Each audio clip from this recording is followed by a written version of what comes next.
नमस्कार, मी अनिल उपाध्ये. शिवसिद्ध बातमीपत्रात आपलं स्वागत आहे. पाहूया आजची बातमी. ही लोकसभेची निवडणूक अत्यंत महत्त्वाची आहे. देश कोण सुरक्षित ठेवू शकतो हा विचार करणारी ही निवडणूक आहे. तुमच्या मुलाबाळांचे भवितव्य कोण उज्ज्वल करू शकतं हे ठरवणारी ही निवडणूक आहे.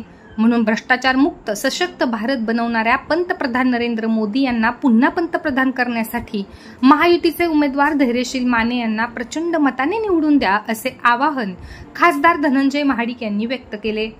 ते पुलाची शिरोली इथं आयोजित हातकणंगले विधानसभा मतदारसंघातील भाजप कार्यकर्ते आणि महाडिक गटाच्या कार्यकर्त्यांच्या आयोजित मेळाव्यात बोलत होते. हातकणंगले विधानसभा मतदारसंघातील भाजप कार्यकर्ते आणि महाडिक गटाच्या कार्यकर्त्यांचा महायुतीचे उमेदवार धैर्यशील माने यांना निवडून आणण्यासाठी मेळाव्याचे आयोजन करण्यात आले होते. यावेळी बोलताना खासदार धनंजय महाडिक म्हणाले की ही लोकसभेची निवडणूक अत्यंत महत्त्वाची आहे. देश कोण सुरक्षित ठेवू शकतो हा विचार करणारी ही निवडणूक आहे. तुमच्या मुलाबाळांचे भवितव्य कोण उज्ज्वल करू शकतो हे ठरवणारी ही निवडणूक आहे. देशामध्ये काँग्रेसने 68 वर्ष राज्य केले. प्रामुख्याने 2004 ते 14 या काळामध्ये काँग्रेस सरकारने मोठ्या प्रमाणात भ्रष्टाचार केला होता. दुसरीकडे नरेंद्र मोदी यांच्याकडे सत्ता आल्यानंतर 2014 ते 2024 या 10 वर्षाच्या काळात एक नया पैशाचाही भ्रष्टाचार झाला नाही. आता देशातल्या जनतेने ठरवले आहे की पंतप्रधान नरेंद्र मोदी यांना तिसऱ्यांदा पंतप्रधान बनवायचं आहे. मोदी यांनी देशाला सर्व बाजूंनी मजबूत केले आहे. पंतप्रधान नरेंद्र मोदी यांना पंतप्रधान पदासाठी मतदान करणारा महायुतीचा उमेदवार खासदार धैर्यशील माने यांना प्रचंड मताधिक्याने निवडून द्यावे असे आवाहन त्यांनी केले. यावेळी बोलताना भारतीय जनता पार्टीच्या महिला आघाडीच्या प्रदेश उपाध्यक्ष शौमिका महाडिक म्हणाल्या की माने आणि महाडिक घराण्याचे जुने नातेसंबंध आहेत. महायुतीचे उमेदवार धैर्यशील माने यांना प्रचंड मताने निवडून आणण्यासाठी भाजप आणि महाडिक गटाचे कार्यकर्ते जोमाने कामाला लागतील यात शंका नाही.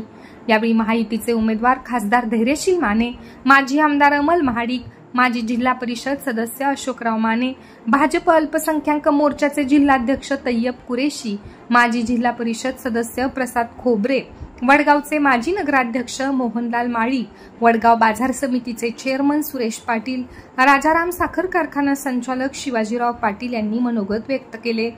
या कार्यक्रमास वारणा कारखान्याचे संचालक अरुणराव पाटील, भाजप तालुका अध्यक्ष अमरसिंह पाटील, जिल्हा उपाध्यक्ष डॉक्टर अशोक चौगुले, सरपंच पद्मजा करपे, उपसरपंच अविनाश कोळी, ओबीसी जिल्हाध्यक्ष अशोकराव माळी, अरविंद माने, राजेश पाटील, अमित गाठ, दिलीपराव पाटील, कृष्णात करपे, शिवसेनेचे अजित सुतार, सतीश पाटील यांच्यासह विविध गावचे सरपंच, सेवा संस्थांचे पदाधिकारी, भाजप पदाधिकारी, कार्यकर्ते मोठ्या संख्येने उपस्थित होते. उद्धवजी, पवारसाहेब वगैरे तर आपल्याला या निवडणुकीमध्ये खूप विचारपूर्वक मतदान करायचं आहे. निवडणुकीला सामोरं जायचं आहे, गांभीर्यानं सामोरं जायचं आहे. तेव्हा आपण काय कधीही मतदान करावं तर आपण डोळे बंद करून मतदान करत नाही का? करता बोलतो मी. डोळे बंद करून मतदान करतो का? आपण डोळे उघडे ठेवून विचारपूर्वक आपण बटन दाबत असतो. कोणतं सांगते म्हणून आपण ऐकत नसतो. आमच्या तय्यब कुरेशीने जे मनोगत व्यक्त केलं ते खरं म्हणजे लाख मोलाचं आहे. कारण आपल्यामध्ये संभ्रम पसरवण्याचं काम ती मंडळी करतात, त्याचा उल्लेख त्यांनी केलेला आहे. आणि मतदान करत असताना विचारपूर्वक आपण मतदान करावं हे आवाहन मी आपल्याला करतो. कारण आपल्या सगळ्यांना विकास प्रिय आहे. आपल्याला कोण काय म्हणतंय काय याच्याशी घेणं देणं नाही. आणि हे करण्यासाठी ही निवडणूक खूप महत्वाची आहे. ही निवडणूक कुठली तुमच्या ग्रामपंचायत, पंचायत समिती, झडपीची निवडणूक नाही आहे. ही निवडणूक हा देश कुणाच्या ताब्यामध्ये द्यायचा तो विचार करणारी ही निवडणूक आहे. ही निवडणूक आपला देश कोण सुरक्षित ठेवू शकतं तो विचार करणारी ही निवडणूक आहे. आणि सगळ्यात महत्वाचं ही निवडणूक तुमच्या मुलाबाळांचं भवितव्य कोण सुरक्षित ठेवू शकतं, कोण उज्ज्वल बनवू शकतं हा सुद्धा विचार करणारी ही निवडणूक आहे. एकीकडे महाविकास आघाडी आणि काँग्रेस आहे, ज्यांच्याकडे आपण सगळ्यांनी या देशाच्या नागरिकांनी 68 वर्ष हे सत्ता दिलेली, 68 वर्ष. आणि दुसरीकडे मोदीजी ज्यांच्याकडे 10 वर्षाचा कालावधी आपण या सत्तेचा दिलेला आहे. 68 वर्षामध्ये किंबहुना त्याच्यापेक्षा 10 वर्षातला जर त्यांचा कारभार बघितला 2004 ते 14 प्रचंड मोठ्या प्रमाणात घोटाळा या देशामध्ये झालेला आपण सगळ्यांनी पाहिलेला आहे. 2G घोटाळा, 3G घोटाळा, चारा घोटाळा, कोळसा घोटाळा, डेक्कन हेराल्डचा घोटाळा, कॉमनवेल्थचा घोटाळा, म्हणजे घोटाळ्यांची एक पूर्ण श्रृंखला. 1 लाख कोटी, 50,000 कोटी, 10,000 कोटी असे करोडो रुपयाचे आकडे आपण ऐकले. अगदी परवाचं उदाहरण, धीरज साहू नावाचे काँग्रेसचे खासदार, त्यांच्या घरावर इन्कम टॅक्सची रेड झाली. त्यांच्या घरामध्ये 9 तिजोऱ्या भरून नोटाची बंड सापडली. तुम्ही सगळ्यांनी टीव्हीवर बघितलं असेल. 150 मशीन आणले होते नोटा मोजायला, 40 मशीन बंद पडली. 8 दिवस मोजणी चालू. हा काँग्रेसचा कारभार. आणि दुसरीकडे मोदीजींचा कारभार, ज्याच्यावर 1 नया पैशाचा भ्रष्टाचाराचा डाग नाही. 1 नया पैसा. मग मला सांगा, भारत देशातल्या जनतेने जे ठरवले काय चुकीचं आहे? देशातल्या नागरिकांनी ठरवलंय मोदीजींना 3ऱ्यांदा पंतप्रधान बनवायचं आहे. त्याचं कारण सुद्धा अनेक मान्यवरांनी या ठिकाणी सांगितलं. आजचाच पेपर तुम्ही जर काढून वाचा घरी गेल्यानंतर, JP मॉर्गन म्हणून एक अमेरिकन कंपनी आहे, त्याच्या सीईओ आहे, त्यांचं स्टेटमेंट आहे. अमेरिकेच्या JP मॉर्गन कंपनीच्या सीईओचं स्टेटमेंट आहे की मोदीजींनी 10 वर्षामध्ये उत्कृष्ट कारभार केलेला आहे. 40 करोड लोक देशातले दारिद्र्य आणि गरिबी रेषेच्या वर आणलेले आहेत. या आजच्या पेपरला बातमी आहे. ही एक तिराईत सर्वेक्षण करणारी संस्था आहे. तिराईत आहे ते काय आपल्या इन्फ्लुएन्सनं किंवा कुणी सांगितलं म्हणून स्टेटमेंट देणारी संस्था नाही. कशामुळे 40 करोड लोक गरिबी आणि दारिद्र्याच्या वर आले? 70 वर्ष का नाही येऊ शकले? कारण 70 वर्ष काँग्रेसचं पोटच भरलं नाही. भ्रष्टाचार एवढा केला की गरिबांच्याकडे लक्ष देण्याचा त्यांचा प्रश्नच कधी आला नाही त्यांच्यासाठी. आणि मोदींनी मात्र या 10 वर्षामध्ये ज्याचा उल्लेख पोलिसांनी केला, माने साहेबांनी केला, अनेक योजना आपल्या 4 करोड 10 लाख लोकांना घर दिलं, 10 कोटी घरामध्ये गॅस दिला, 12 कोटी घरामध्ये शौचालय दिले, 80 करोड लोकांना मोफत विनाशुल्क रेशन दिलं जातं. अख्ख्या जगामध्ये अशी कुठलीही योजना कुठंच नाही, अख्ख्या जगामध्ये नाही. आणि हे गेले 3 वर्ष सुरू आणि पुढे 5 वर्ष देणार. हे काय कोणी सांगितलंय? मोदी की गॅरंटी आम्ही सांगितली. मोदी की गॅरंटी.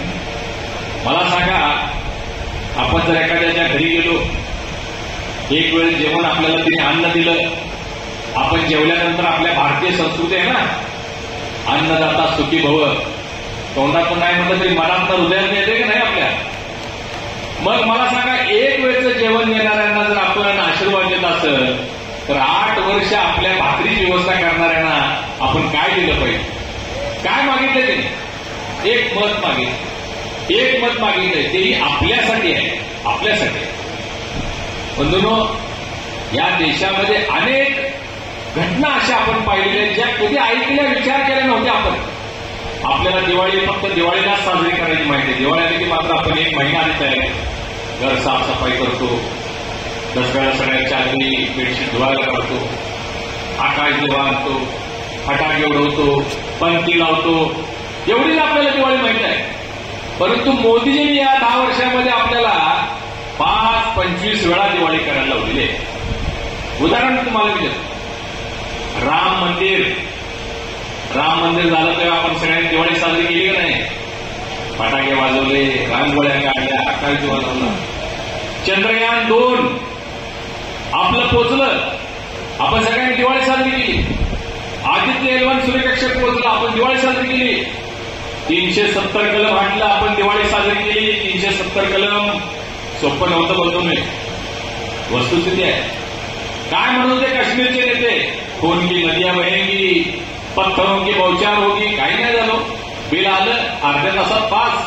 370 कलम कथा. आणि मग आपल्याला अभिमान वाटावा अशा अनेक गोष्टी ज्या व्यक्तीने केल्या त्या आपण त्याचे सगळेजण साक्षीदार आहोत. बंधूंनो, तुम्ही या निवडणुकीमध्ये सामोरं जात असताना या 2-3 दिवसामध्ये पेपर मुद्दाम काढून वाचा. दोन्ही पक्षाचे, महायुतीचे आणि महाविकास आघाडीचे जे जाहीरनामे प्रसिद्ध झालेले आहेत त्याच्यावर गदारोळ सुरू झालेला आहे. इकडे आपला भाजपचा जाहीरनामा आहे, मुद्दा वाचला पाहिजे आपण सगळ्यांसाठी, महिला, युवा, शेतकरी, गरीब सगळ्यांसाठी त्यामध्ये काही ना काही योजना आहे. योजनेमध्ये महिलांसाठी मी सांगेन, त्यांनी सांगितलं की आज देशामध्ये 1 करोड महिला या लखपती दिल्या आहेत. पुढच्या 5 वर्षामध्ये आम्ही ती संख्या 3 करोडवर नेणार. 3 करोड लखपती दिदी बनवणार. कशा बनवणार? त्यांच्या हाताला काम देणार, बचत गटाच्या माध्यमातून त्यांना अर्थसहाय्य करणार, कमी व्याज दरावर किंवा बिना व्याज त्यांना मदत करणार, त्यांना प्रशिक्षण देणार आणि त्यांना लखपती बनवणार.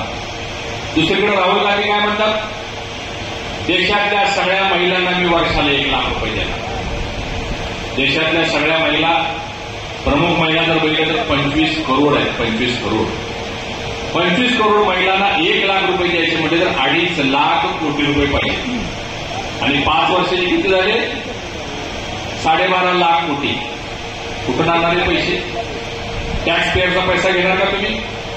महिलांना तसं तुम्ही अशा पद्धतीचं अफवा आणि आश्वासन देऊन महिला कुठं अशा अफवांना बळी पडतील का? कशातून देणार तुम्ही 12.5 लाख कोटी? हे तुम्ही सांगितलं का? ते सांगत नाहीत. ते खटाखट म्हणतात, बटन पैसे ते राहुल गांधीचे व्हिडिओ बघताना मला हसू येते. तुम्हाला येत त्याला हसा लागलं तुम्ही सगळे. ते कसं बोलतात? दुसरीकडं आणखीन एक काँग्रेसचा जाहीरनामा आपल्यासाठी घातक आणि विषारी आहे, ज्याचा उल्लेख गेले 2 दिवस प्रधानमंत्री महोदय करतात. तुम्ही मुद्दा म्हणून ते वाचा, पेपरला वाचा किंवा काँग्रेसचा जाहीरनामा वाचा. त्यांनी काय सांगितलं की तुमच्या सगळ्यांच्या संपत्तीचं आम्ही ऑडिट करणार आणि ज्यांच्याकडे जास्त आहे ते सगळं काढून आम्ही एका विशिष्ट समाजाला देणार. असं चालेल का? आपण कष्टानं कमवतो, आपण कष्टानं संपत्ती निर्माण करतो, घर बांधतो, गाडी घेतो, इस्टेट करतो. ते म्हणतात आम्ही तुमच्यातलं काढून ज्याची परिस्थिती निर्माण आहे त्याला काढून देणार. सॅम पिट्रोडा जे काँग्रेसचे प्रवक्ते आहेत, आज त्यांचं पेपरला मोठं स्टेटमेंट आहे. मी तुम्हाला जुनं पुराणं हवेतलं काही सांगत नाही. आज मी जे बोलतोय घरी गेल्यानंतर तुम्ही पेपर वाचायचा आहे. सॅम पिट्रोडा जे हे व्यक्ती आहेत ज्यांनी काँग्रेसचा जाहीरनामा बनवला, त्यांनी काय सांगितलं, अमेरिकेमध्ये अशी पद्धत आहे की जर तुमच्याकडे $100 मिलियन असतील आणि जर तुमचा मृत्यू झाला तर त्यातले $55 मिलियन सरकारी जमा होणार आणि तुमच्या मुलाबाळांना $45 मिलियन मिळणार. म्हणजे 55% तुमच्या संपत्तीवर वाटा कोणाचा? सरकारचा. हे तुम्ही कशाला कमवलेलं? रात्रंदिवस राबणार तुम्ही सरकारचा आणि तो सरकार ठरवणार ते कुणाला द्यायचा. आता सरकार काँग्रेस सरकार तर काय ठरवायचं कामच नाही, ते सगळं भलं होतं. हे चालेल का आपल्याला? आणि म्हणून मोदीजींनी त्याचा विरोध केला आहे. आपणही विरोध केला पाहिजे. असं नाही चालणार. आज ते बोलतात, त्यांनी सांगितलं लोकशाही खतरे में. त्याचं काय? संविधान बदलणं. 10 वर्ष मोदीजींच्याकडे सत्ता आहे. फक्त एकदा संविधानामध्ये अमेंडमेंट केली, बदल काही नाही केला, अमेंडमेंट केली एकाच गोष्टीसाठी ज्याचा आपल्याला गर्व आहे, अभिमान आहे, तो म्हणजे 370 कलम हटवण्यासाठी. एकदाच. काँग्रेसनं मात्र 68 वर्षामध्ये 83 वेळा, आकडा लक्षात ठेवा, 83 वेळा संविधान बदललेलं आहे. या स्वर्गीय इंदिरा गांधींच्या काळातलं आणीबाणी सुद्धा त्यामध्येच आहे. आणीबाणीमध्ये माहिती आहे ना तुम्हाला, रस्त्यावर तुम्हाला फिरता येतो, सरळ जेलमध्ये घाल, नसबंदी करायची, तुमची संपत्ती ताब्यात घ्यायची. प्रचंड अन्याय अत्याचार झाला म्हणून ते सत्तापर्यंत झालं तेव्हा. तर बंधूंनो, एकीकडे असं आहे ज्यांचं कसलंही विजन नाही, ते विकासावर बोलत नाही. तुम्ही बघा, त्यांचं एवढं सगळं चालू आहे, विकासावर कोण बोलतं का? बेरोजगार आहे म्हणून सांगितलं आणि आमच्यातले काही तरुण युवक बोलतायत त्याला. बेरोजगारीचा मी तुम्हाला आलेख सांगतो. 2014 पूर्वी आपल्या देशामध्ये जे कर्मचारी आहेत, जे कामगार आहेत, जे पीएफ भरतात, ती संख्या होती 11 कोटी. 11 कोटी लोक प्रॉव्हिडंट फंड भरत होते. आज या 10 वर्षामध्ये ती संख्या 27 करोड झालेली आहे. 27 करोड म्हणजे 17 कोटी लोक नव्यानं या सगळ्या प्रक्रियेमध्ये आलेले. आता याकडे समोर आहे. बेरोजगारीबद्दल चर्चा करण्यासाठी त्यांच्याकडे काही नाही, फक्त ते सांगतात बेरोजगारीसाठी. म्हणून आपल्या देशामध्ये हे पीएफ भरणारे जर कर्मचारी सोडले तर स्टार्टअप ज्याला आपण म्हणतो छोटे छोटे उद्योग सुरू केले जातात. 5 लाखापासून 10 कोटी रुपयेपर्यंतचे स्टार्टअप. 2014 पूर्वी आपल्या देशामध्ये 350 स्टार्टअप्स होते. आज 2024च्या मार्चला बघितलं 1,07,000 स्टार्टअप्स आहेत. 1,07,000 नातं आहे. एक वडील आणि मुलगा असं नातं आहे. आणि महादेवराव माणकांची राजकारणाची सुरुवात ही बाळासाहेब मानेंपासून झाली आहे. हे आम्ही दोघं मुलं किंवा महाडिक परिवार हा कधीच विसरलेला नाही आणि विसरणार नाही. त्याची उतराई आणि भारतीय जनता पार्टीने जी दिलेली शिवसेनेला साथ, या दोन्हीचा एकोपा हा करून आज या ठिकाणी आपल्याला ग्वाही देतो की आज सर्वसामान्य लोकांचं प्रेम आणि विश्वास हीच माणकांची ताकद आहे. आणि संघटनेचं जे बीजेपीचं काम आहे हीच ताकद येणाऱ्या 7 तारखेला धनुष्यमानावरती शिक्का मारून पुन्हा एकदा 400 पार मोदीजींना करण्यासाठी आणि पुन्हा एकदा तिसऱ्यांदा मोदींना पंतप्रधान करण्यासाठी आम्ही सगळेजण तुमच्या बरोबर धैर्यशील आहोत हे मला या ठिकाणी सांगायचं आहे.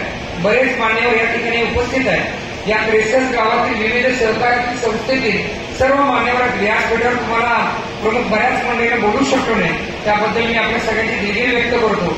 पण निश्चितपणे उद्यापासून आज आपण सगळे आज माझ्या कारखान्याचा निकाल आणि आज धैर्यशीलांच्या प्रचाराचा सुरुवात आज आपल्या शिवलीतून होती आहे. ते मला या ठिकाणी सांगायचं तुमचे जेवढे उपकार आहेत जेवढे फेडता येईल ते या जन्मात तर काही आपल्या हातकरी तालुका असेल या कोल्हापूरचा करता येणार फेडता येणार नाही. कारण जन्मभूमी माझी ही कोल्हापूर आहे, कर्मभूमी माझी कोल्हापूरची आहे. पण महाडिक साहेबांची जन्मभूमी सांगली आहे पण कर्मभूमी कोल्हापूर आहे. त्याची उतराई आम्ही महाडिक परिवार या दोन्ही तालुक्याची दोन्ही जिल्ह्याची कधी फेडू शकत नाही. जेवढं प्रेम आणि ताकद या लोकांनी दिली आहे, जेवढं यांच्यासाठी करता येईल तेवढं धैर्यशील आम्ही करणार आहे. त्यासाठी साथ तुमची पाहिजे.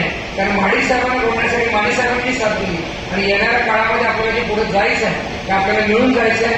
आज व्यासपीठावरती जनस्वराज्याचे आहे, मनसेचे आहे, आरपीआयचे आहे, विविध सर्व पक्षाची मंडळी आहे. पण इथे उपस्थित असलेली सगळी ही जनता आहे हे तुमच्या आमच्या प्रेम करणारी आहे. त्यामुळे आपण आज या ठिकाणी आला, या कार्यक्रमाची शोभा वाढवली. बराच वेळ झाला. निश्चितपणे धैर्यशीलला मत, ते महादेवराव माणकांना मत, ते मोदींना मत आणि धनुष्यबाणाला मत, ते मोदींना मत हे मला तुम्हाला या ठिकाणी सांगायचं आहे. आपण सगळे इथे उपस्थित राहायला जास्त वेळ घेत नाही. वेळेअभावी आपल्या सगळ्यांचं मनापासून पुन्हा एकदा आपण सगळे आला, या कार्यक्रमाची शोभा वाढवली. मुळात आपण प्रश्न जेव्हा एखाद्या खासदाराला विचारतो तेव्हा तुमचा फंड आमच्या गावात किती लागला याच्यापेक्षा देशाची अर्थव्यवस्था किती उंचावली हा योग्य प्रश्न आहे असं मला वाटतं. देशामध्ये किती चांगल्या पद्धतीचे कायदे आणले, नॅशनल हायवेज किती झाले हे योग्य प्रश्न आहेत एखाद्या खासदाराला विचारण्यासाठी. आणि हा फरक हा पहिला आपल्याला कळाला तर इथूनच्या काळामध्ये जेव्हा आपण प्रचार करायला खाली उतरू तेव्हा आपल्याला समोरच्या व्यक्तीला समजून सांगता येणार आहे. ही निवडणूक आहे देशाची. फरक स्पष्ट आहे. आपल्याला तिसऱ्यांदा मोदीजींना पंतप्रधान बनवायचं आहे.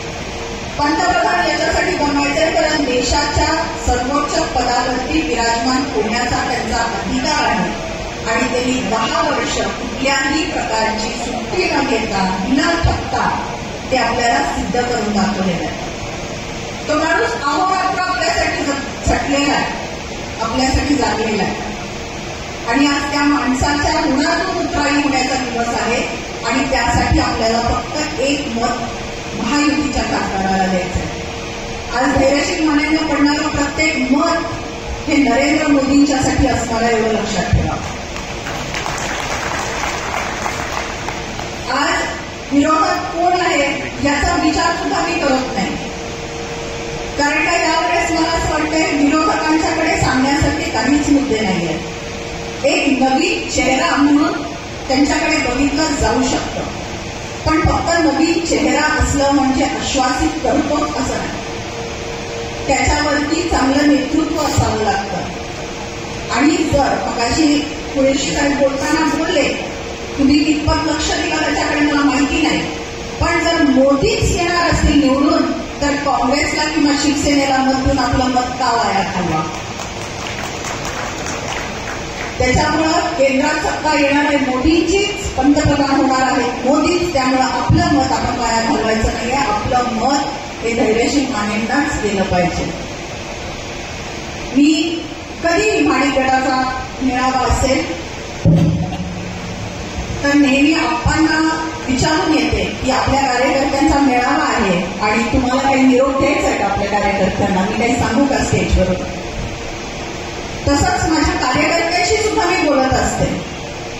त्यामुळे जेव्हा धैर्यशील दादांची उमेदवारी डिक्लेअर झाली तेव्हा बरेचसे कार्यकर्ते आपल्या ऑफिसवरती जमले होते आणि मला या कार्यकर्त्यांच्या वतीनं एक गोष्ट त्यांना साक्षी ठेवून धैर्यशील दादांच्या समोर मांडायची आहे.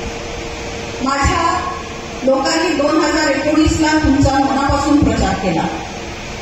हातकणंगले तालुक्यातून तुम्हाला लीड सुद्धा मिळाली. त्यावेळेस मध्यंतरीच्या काळामध्ये शिरोलीची ग्रामपंचायतीची सत्ता आमच्याकडे नव्हती.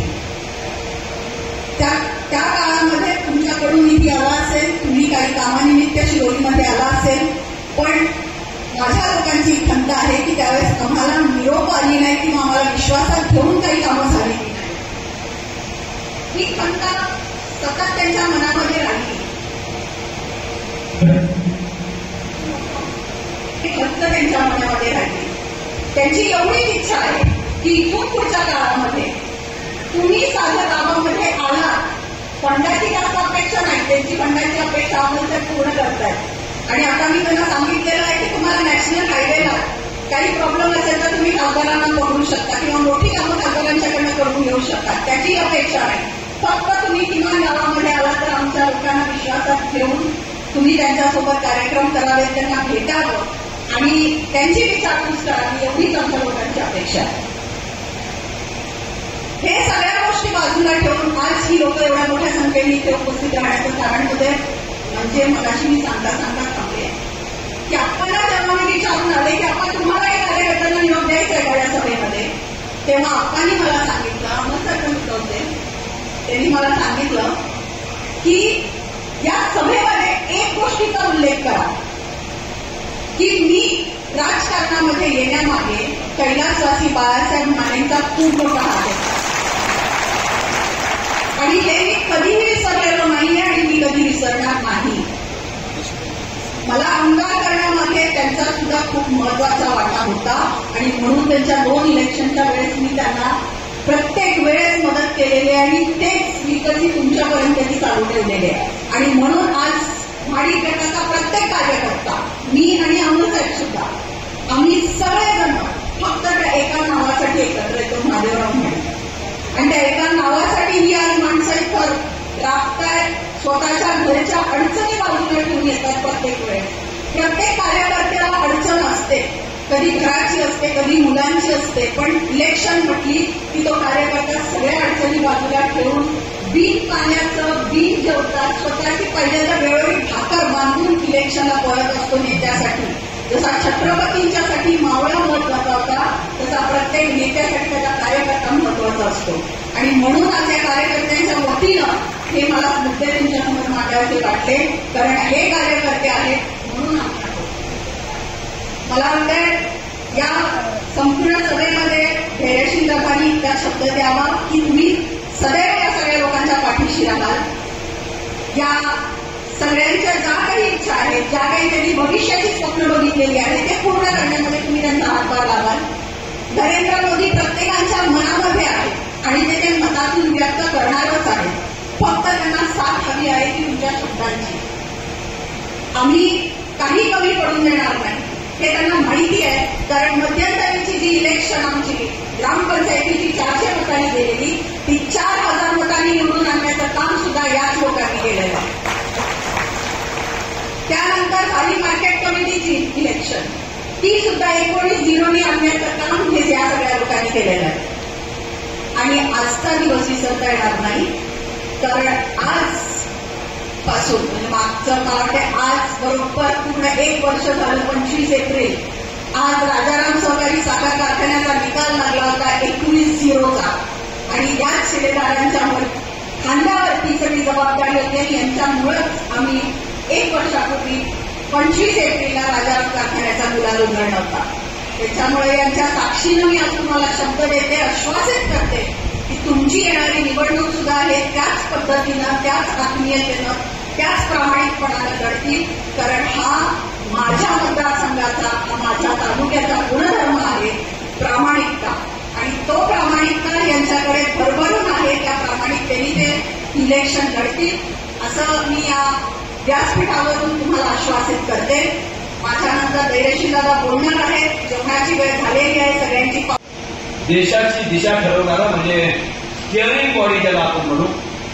गाडी आहे, पण गाडीला जर स्टिअरिंग असेल तर ती स्टिअरिंग कुठल्या बाजूला वळतंय त्या बाजूला ज्या दिशेला गाडी वळत असती, तसं देशाचं स्टिअरिंग कुणाच्या हातामध्ये द्यायचं जेणेकरून भविष्यामध्ये या देशाची गती वाढेल, देशाला प्रगतीच्या दिशेला घेऊन जायचं झालं, या देशाला आर्थिकदृष्ट्या सक्षम करायचं झालं, गोरगरीब जनतेच्या आशा अपेक्षा आणि आकांक्षा पूर्ण करायच्या झाल्या तर कोणत्या दृष्टीनं काम केलं पाहिजे याचं नेतृत्व ठरवणारी ही इलेक्शन आहे.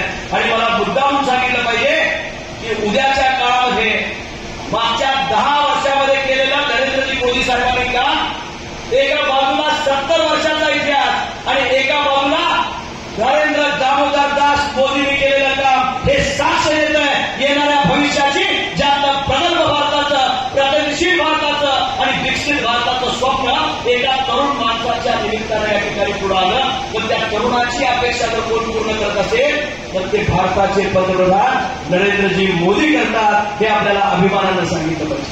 ही शक्ती तुमच्या निमित्तानं त्यांच्या पाठीशी उभी राहणार आहे.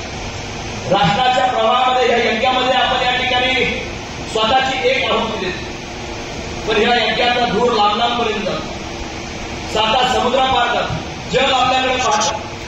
जगाच्या पाठीवर आपण जगाच्या पाठीवरची सर्वात मोठी अर्थसत्ता आहोत, पण त्या अर्थसत्तेला पुन्हा या ठिकाणी रूपाला आणि वारसाला आपण या ठिकाणी समजून घेतलं पाहिजे.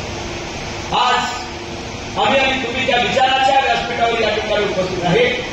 ते विचाराचं व्यासपीठ एका दिवसात घडलेलं नाही. स्वतंत्र पूर्वीचा भारत, स्वातंत्र्यानंतरचा भारत, या भारतामध्ये झालेली जडणघडण, अनेक लोकांनी दिलेलं हौतात्म्य आणि त्यातनं निर्माण झालेली भारताची लोकशाही, ही लोकशाही एका रक्तरंजित इतिहासातनं तयार झालेली लोकशाही, अनेकांच्या बलिदानातनं तयार झालेली लोकशाही आहे. हे असे आपल्याला कोणी फुकट आणि अंतर दिलेलं नाही, तर त्याच्यासाठी अनेकांनी घाम काढलाय, रक्त सांडलंय आणि त्यातनं तयार झालेला हा भारतवर्ष, त्या भारतवर्षाच्या भूमीला त्या काळामध्ये काँग्रेस जी परदेशामध्ये सुद्धा होती आणि आपल्या देशामध्ये होती, पहिल्यांदा या देशातल्या भारतीय जनतेनं स्वतःची पार्टी तयार केली आणि तिचं नाव भारतीय जनता पार्टी, की जिनं स्वतःचं अस्तित्व तयार केलं. 2 लोकांनी तयार केलेली पार्टी ज्यावेळी या ठिकाणी संसदेमध्ये गेली, अबकी बार विचार करा, त्यावेळी 33 कोटीची जनता होती, आता 130 कोटीची जनता आहे आणि 130 कोटीच्या जनतेला भारत देशामध्ये 400 पार नेण्याचं स्वप्न एक पंतप्रधान होऊ शकतो. याचं कारण आणि त्याचा विश्वास तुम्ही बसलेले सर्वजण आहात. तुमच्या ताकदीवर या देशाचा सर्वात चेहरा मोहरा बदलण्याची ताकद पंतप्रधान स्वप्न पाहतात. ही इथे ऐतिहासिक निवडणूक होत असताना लोकल टू ग्लोबल आपण जे काम करतो ते लोकली विचार करतो. माझ्याकडे काय चाललंय, माझ्या गल्लीमध्ये काय झालं, माझ्या गावामध्ये काय झालं, माझ्या घरासमोर काय झालं, माझ्यापर्यंत काय आलं, याच्यापर्यंत लिमिटेड विचार आपण करतो. माझ्यापर्यंत काय काय आलं याचा विचार आपण करायला हरकत नाही, पण माझ्या देशाला काय मिळालं हे विचार करणारी मंडळी खऱ्या अर्थानं देश घडवू शकतात. ही इलेक्शन देश घडवण्याची इलेक्शन आहे. ही इलेक्शन ग्रामपंचायतीची, जिल्हा परिषद पंचायत समितीची इलेक्शन नाही. जे प्रश्न सरपंचाला असतात, आमच्या गावात किती निधी आला, आमच्या रस्त्याला किती निधी आला, हे निश्चितपणे विचारलंच पाहिजे, कारण लोकप्रतिनिधीला त्या ठिकाणी ते विचारलंच पाहिजे. पण त्याचबरोबर माझ्या देशानं काय प्रगती केली, काय नेमकी त्या देशाची अवस्था आहे, काय नेमकं देशाच्या आम जनतेला पॉलिसीज बदल मिळतंय, कोणते कायदे आमच्या हिताचे तयार झाले, ज्या कायद्यामुळे देशाच्या आम जनतेला त्याचा लाभ मिळतो, याची माहिती त्या सर्वसामान्य माणसाला या ठिकाणी असली पाहिजे.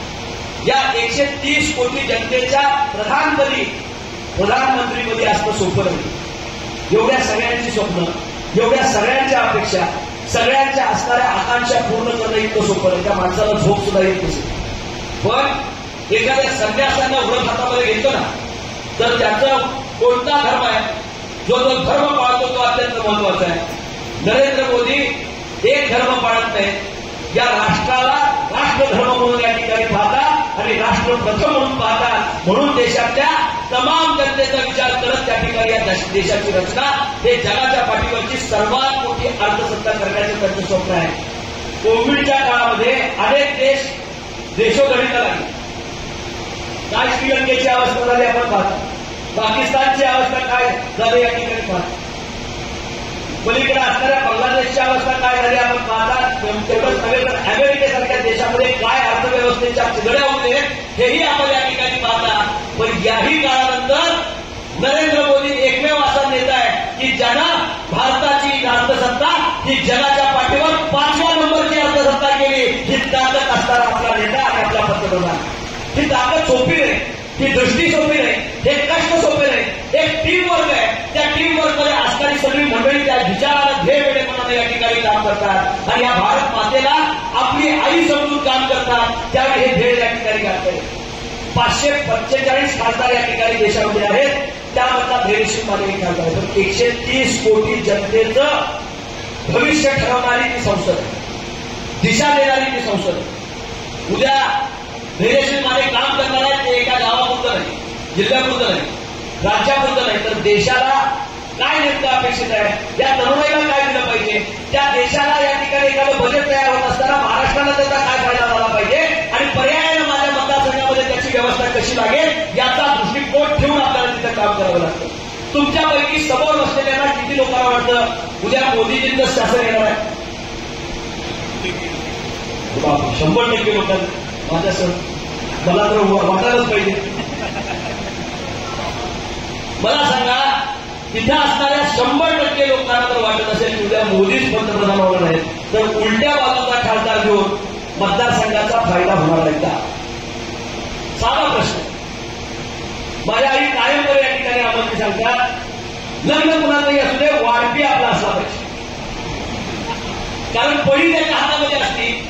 एक घास वाढायचा का 2 घास वाढायचे तो वाढपी ठरवत असतो. आतला स्वयंपाक येऊन वाढत असतो. वाढणारा वाढपी तुमचा असला तर कमी ताटात पडणार नाही याची खबरदारी या ठिकाणी घेणं हे आपल्या हातामध्ये त्या ठिकाणी. आणि म्हणून धैर्यशील माझे चांगला वाढते, आपल्या तालुक्यातला वाढते, आपल्यासाठी झटणारा माझा आवाज संसदेमध्ये इथं कसा आहे त्याच ताकदीनं धैर्यशील माझे खासदार म्हणून संसदेमध्ये बोलतो. आणि ज्यावेळी बोलतो त्यावेळी देशाचे असणारे सभापती सुद्धा म्हणतात की त्या खासदाराचं ऐका, तो चांगला बोलतो, त्याचं ऐकण्यासारखं असतं. हे देशामध्ये 130 कोटी जनतेचं नेतृत्व करणारे लोक आहेत, स्टॉलवर्ड लोक आहेत, अभ्यास असणारे लोक आहेत. माझ्यासारख्या नवतरुणाला आपली संधी दिली आणि तिथं काम करण्याची या ठिकाणी संधी दिल्यानंतर निश्चितपणे या ठिकाणी सांगेन की मी माझ्या कामामध्ये कुठंही कसूर केलेलं नाही, खासदार म्हणून कसूर केलेलं नाही, विकासामध्ये कसूर केलेलं नाही. 563 गावं येतात आपल्या लोकसभा मतदारसंघात. त्यापैकी 510 गावामध्ये लोकसभेचा माझा निधी गेला हे मी अधिकृतपणे व्यासपीठावर सांगतो. 3 वर्ष कोविडची परिस्थिती होती, मला निधी देता येत नव्हता, तर निधी बंदच केला होता खासदारांचा. आणि त्या काळामध्ये फक्त आरोग्यासाठी सगळा निधी वापरला गेला, खासदारांचा निधी गोठवला गेला.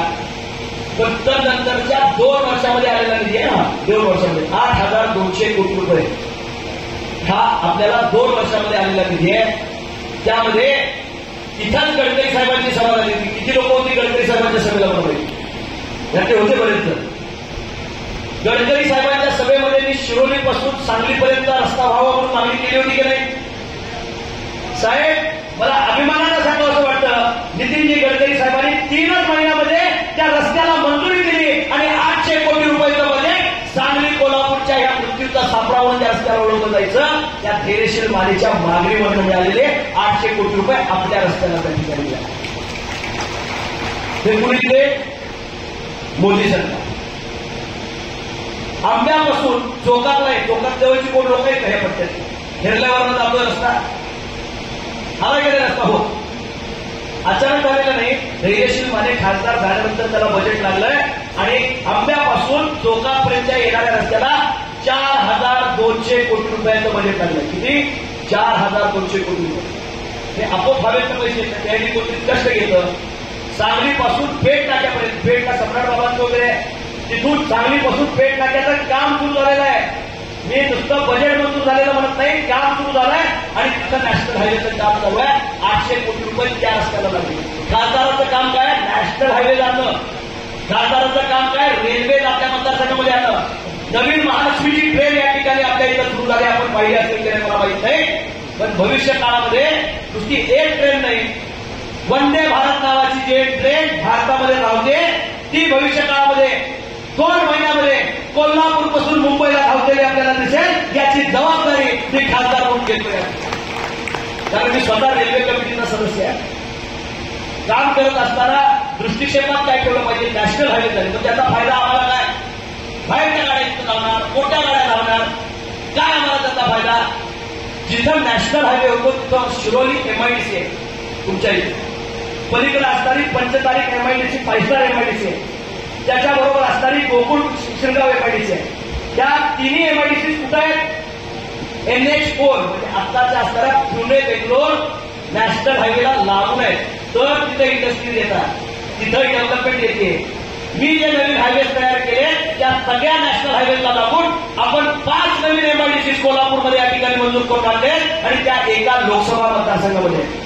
शाहू आणि पन्हाळ्याची पोरं त्यांच्या हाताला काम मिळावं, त्याची आई वडील घरामध्ये असायचे, म्हातारा म्हातारी आजी आजोबा त्या पोरांचा सांभाळ करायचे.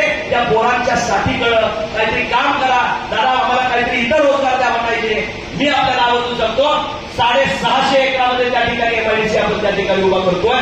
आवडीला दुसरी MIDC सातळीला जे शिराळा आणि शाहूवाडीच्या मध्ये, पन्हाळा आणि शाहूवाडीच्या मध्ये सातळी, आवडी आणि डोंबिवलीच्या मध्ये, हातकणंगले तालुक्याला त्या ठिकाणी तमलक्याच्या इथे आपण या ठिकाणी MIDC उभा करायचा प्रयत्न करतोय.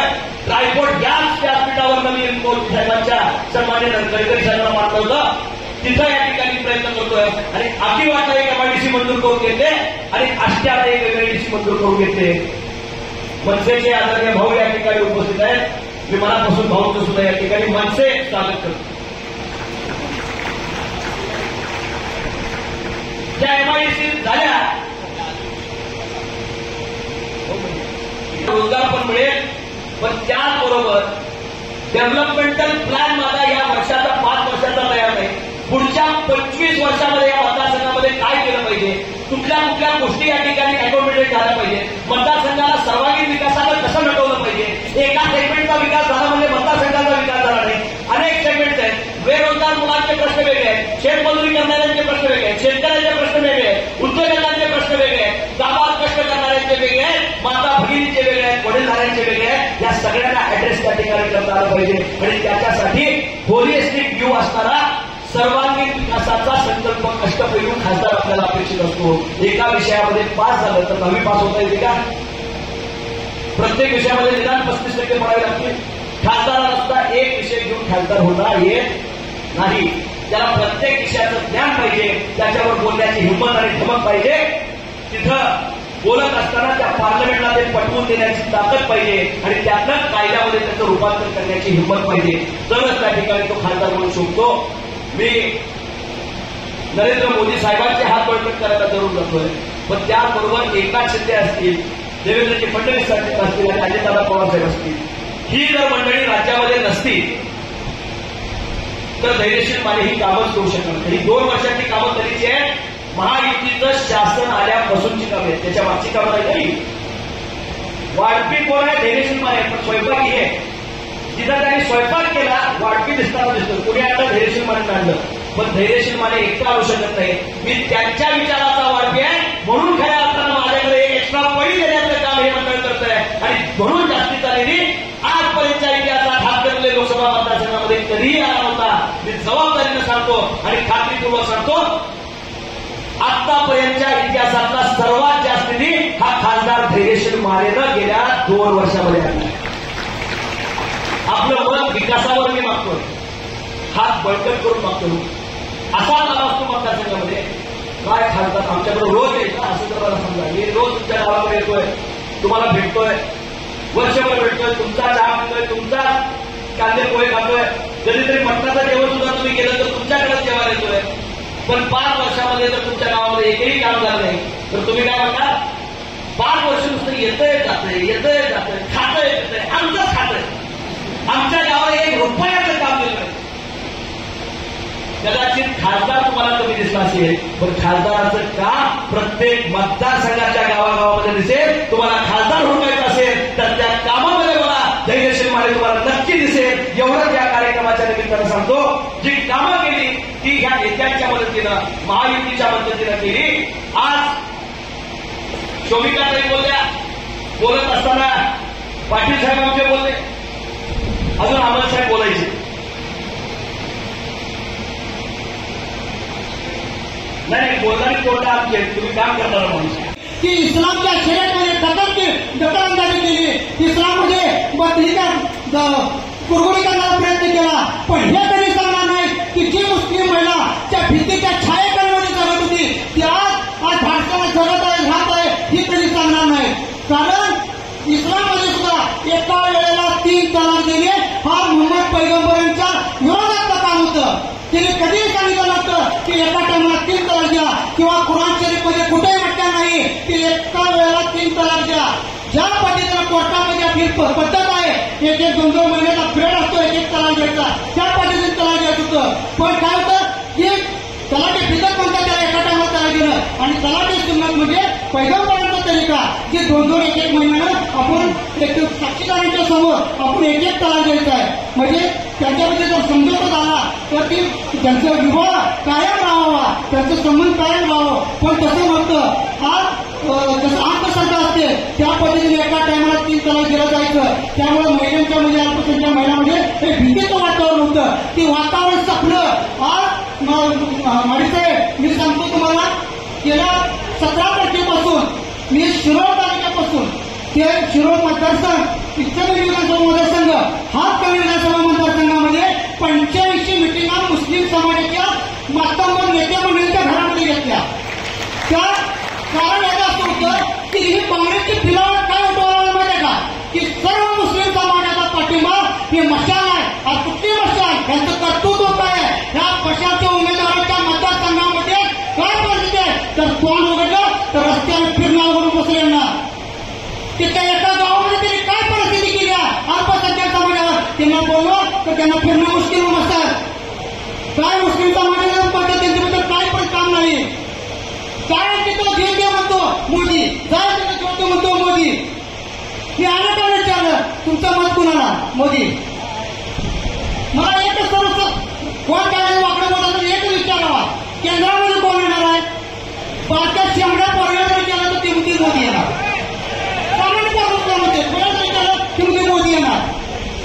मग मोदी जे येणार केंद्रामध्ये पंतप्रधान होणार असतील तर जो आपल्या सत्तेत असताना जे मोदींनी त्यांना पंतप्रधान करण्यासाठी जो हात वर करणार नाही त्याला मतदान देऊन आपलं मत वाया घालवणार आहेत का, एवढंच बोला.